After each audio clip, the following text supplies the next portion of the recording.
आज हम विलयन का अगला टॉपिक पढ़ेंगे। विलयनों के अणुसंख्य गुणधर्म, कॉलिगेटिव प्रॉपर्टी ऑफ सॉल्यूशन। विलयन के वे भौतिक गुणधर्म जो विलय की कणों की संख्या पर निर्भर करते हैं, विलयन के अणुसंख्य गुणधर्म कहलाते हैं। ये अणुसंख्य गुणधर्म 4 प्रकार के होते हैं।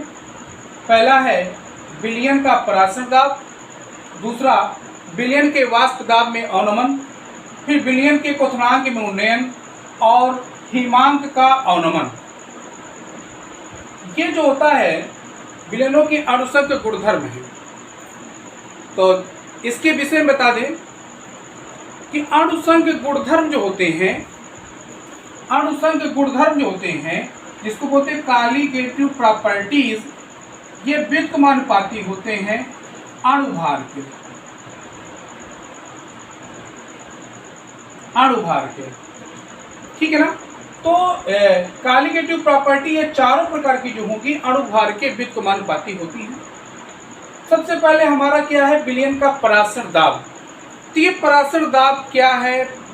परासरण दाब पढ़ने से पहले हमको ये जानना आवश्यक है कि व्हाट इज परासरण। तो परासरण क्या होता है? परासरण की क्रिया, परासरण में आप समझेंगे, मान लीजिए कि एक आपके पास विलयन ये है और एक विलयन ये है। इनके बीच में एक अर्धपारगम झिल्ली लगा दी गई जिसका नाम है SPM, सेमी परमेबल मेम्ब्रेन। इस विलयन की सांद्रता है, ये विलयन आपका A है और ये आपका विलयन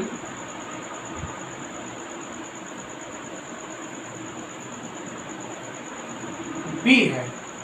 इसकी सांद्रता C1 है और इसकी सांद्रता C2 है।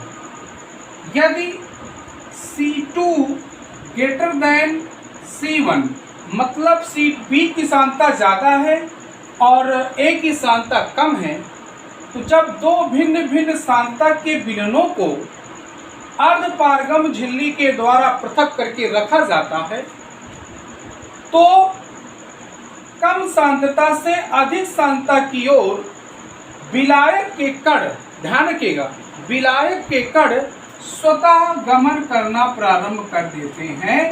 इस क्रिया का नाम होता है परासरण क्रिया। परासरण क्रिया आप समझ में आया होगा। जब भिन्न भिन्न सांद्रता के दो विलयनों को आपस में SPM, सेमी परमेबल मेम्ब्रेन, अर्धपारगम झिल्ली के द्वारा पृथक करके रखते हैं, तो कम सांद्रता से अधिक सांद्रता की ओर विलायक के कण स्वतः प्रवेश करते हैं। इसका घटना का नाम होता है परासरण की क्रिया। ठीक है बेटा, चलिए प्रोसेस समझ में आया।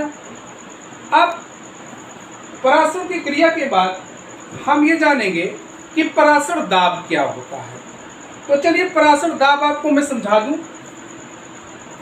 कि मान लीजिए कि इस तरफ जिधर सांद्रता ज़्यादा है, मैंने एक इधर पिस्टन लगा दिया, एक पिस्टन लगा दिया और ये मूवेबल है, मतलब ऊपर नीचे आसानी से जा सकता है, मूव कर सकता है। तो जब यहाँ से विलायक के कण इसके अंदर एंट्री करेंगे तो आप समझ रहे होंगे कि इसके आयतन में वृद्धि होगी और पिस्टन खिसक करके ऊपर चला जाएगा। कुछ यहाँ पहुँच गया, मान लीजिए कि पिस्टन खिसक करके अब आ गया इस स्थान पर आ गया, पिस्टन खिसक करके आपका इस स्थान पर पहुँच गया। ठीक है।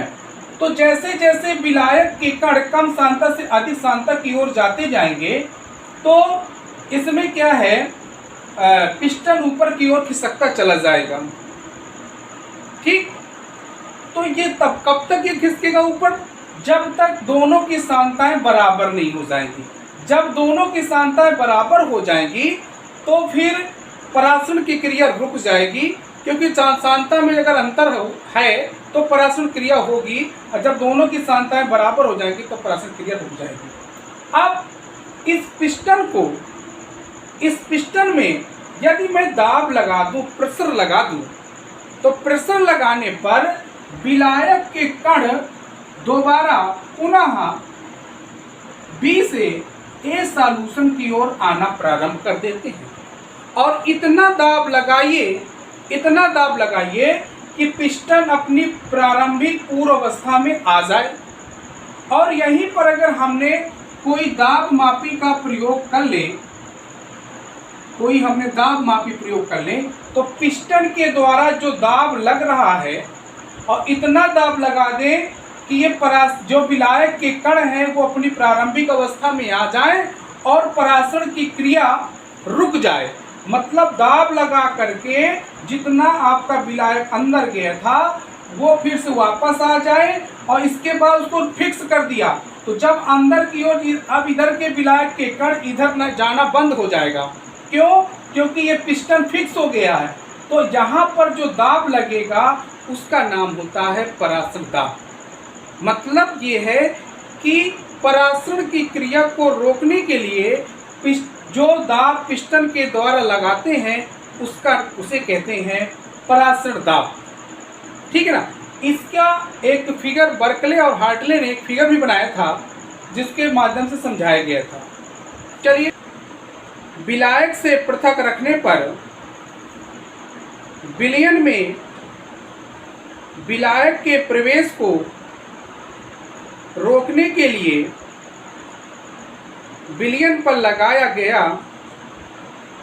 अतिरिक्त न्यूनतम दाब विलयन का परासरण दाब कहलाता है। विलयन का परासरण दाब कहलाता है। ठीक है, तो ये परासरण दाब की परिभाषा थी। इसके बाद हेडिंग डाल दीजिएगा परासरण दाब के नियम। परासरण दाब के नियम जो तनु विलयन हुआ करते हैं, वान डॉप ने ये प्रयोग करके देखा था कि जैसे गैस के नियम होते ना, तो आपको ये पता है कि द्रव अवस्था में कुछ प्रॉपर्टी गैस की होती है, कुछ प्रॉपर्टीज ठोस की होती हैं। क्योंकि द्रव अवस्था दोनों के बीच की होती है, इसलिए दोनों की प्रॉपर्टी उसमें पाई जाती है। इससे सिद्ध होता है जो गैस के नियम हैं वो नियम विलयनों पर, तनु विलयनों पर लागू किए जा सकते हैं। और वान डॉप ने विलयन पर गैसीय नियमों का अनुप्रयोग किया और कुछ नए नियम दिए। इसके द्वारा सिद्ध किया था कि तनु विलयनों के जो गुण होते हैं वो गैसीय नियम से या गैसों से समानता प्रदर्शित करते हैं, और तनु विलयनों के गुणों में समानता होती है, और तनु विलयनों के नियम गैसीय नियम से मिलते जुलते होते हैं। चलिए हेडिंग डालेंगे बायल वान डॉप नियम। बायल वान डॉप नियम।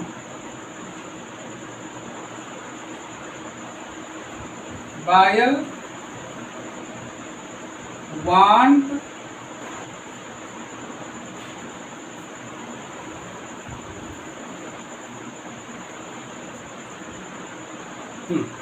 बायल वान डॉप नियम पढ़ेंगे। इस स्थिर ताप पर किसी विलयन का परासरण दाब विलयन की मोलर सांद्रता के समानुपाती होता है, P समानुपाती C। अगला है चार्ल्स वान डॉप नियम। इसको लिखेंगे स्थिर मोलर सांद्रता पर किसी विलयन का परासरण दाब उसके परम ताप के समानुपाती होता है, मतलब P समानुपाती T। समीकरण नंबर 1 कर लीजिए, समीकरण नंबर 2।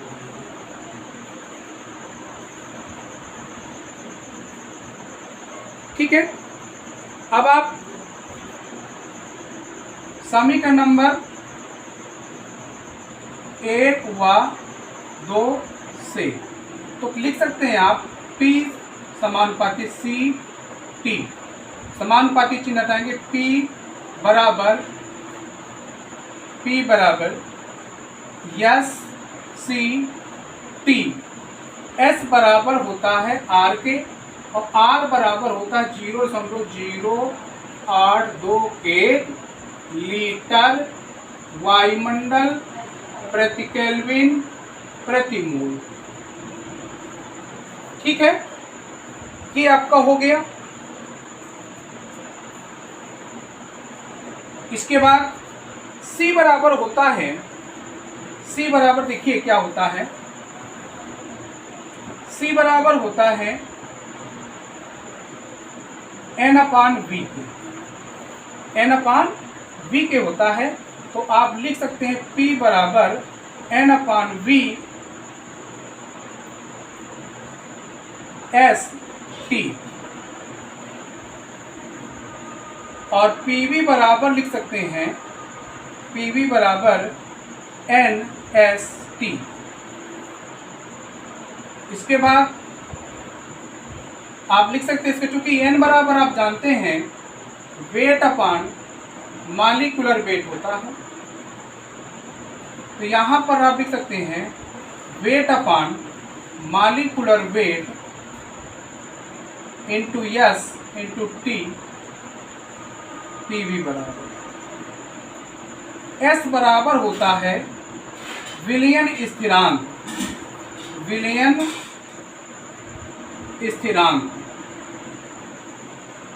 तो ये जो नियम थे इसके वांट आपने बताया था। इसके बाद नेक्स्ट वीडियो में हम आपको इसके न्यूमेरिक्स कराएंगे। Thank you.